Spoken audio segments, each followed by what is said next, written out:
As the world gazes in dyspeptic wonder at the Democrat-controlled government of Virginia attacking the right to keep and bear arms, there are some glimmers of hope. We've seen how peaceful, smart civilians turned out in January to protest the gun-grabbing actions of the Virginia Assembly. And now I've got another bright light, a Virginia bill that would expose the fallacious and aggressive nature of so-called gun-free zones, even as it exposes the ancient fallacy of what is called government sovereign immunity. Hi, everyone. I'm Gardner Goldsmith for MRCTV, and here's that positive news from Virginia. Right now, a bill called SB 1009 is winding its way through the Virginia Senate's Judiciary Committee. Now, why does it deserve some attention? Well, introduced by stalwart defender of gun rights, Senator Amanda Chase, its key provision reads thus. Notwithstanding any other provision of law, if 1, the Commonwealth adopts any rule, regulation, or policy, or passes any law designating any property or any part of such property owned or occupied by it as a firearm-free zone, or 2, any locality adopts any ordinance, resolution, or motion designating such locality or any part of such locality as a firearm-free zone, the Commonwealth or such locality waives its sovereign immunity as it relates to any injuries sustained by persons lawfully present in such firearm-free zone.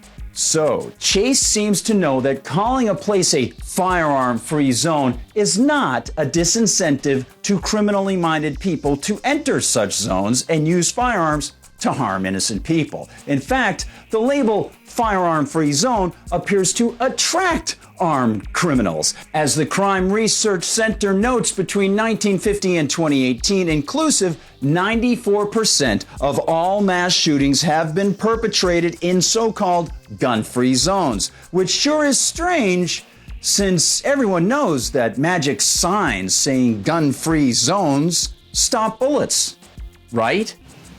Right.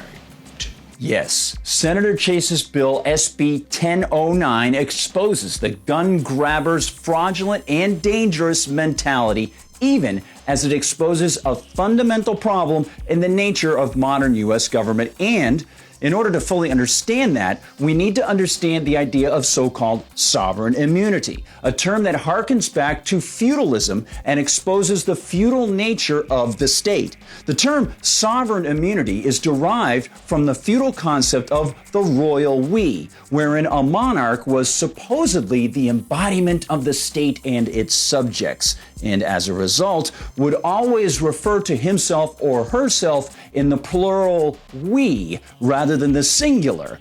As a non-person / gestalt being, this so-called sovereign thus was, well, we were told, immune from any sort of liability for his or her own decrees. But as monarchies ended up falling away to so-called constitutional republics in America and Europe, this royal we and its attendant immunity were transposed to non-monarchical states. Now, we're fed the dishonest, laughable myth that the government is supposedly us. So, how could it possibly be held liable for damage that we might be doing to ourselves? I'm kicking my ass! Do you mind? So Senator Chase's bill actually exposes this fraudulent practice. It not only reveals the danger of statutes that would disarm peaceful people in mythological gun-free zones by allowing them to sue should criminals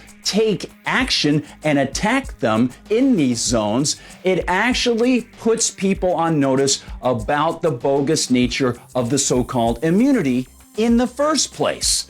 Now, it's unlikely that SB 1009 will pass, but Senator Chase's fight is in no way quixotic. She's not tilting at windmills here. These gun grabbers are real, backed by guns themselves. In fact, Chase just announced that she's going to run against Virginia's big gun threat, Ralph Northam for governor. So she is deep in the fight.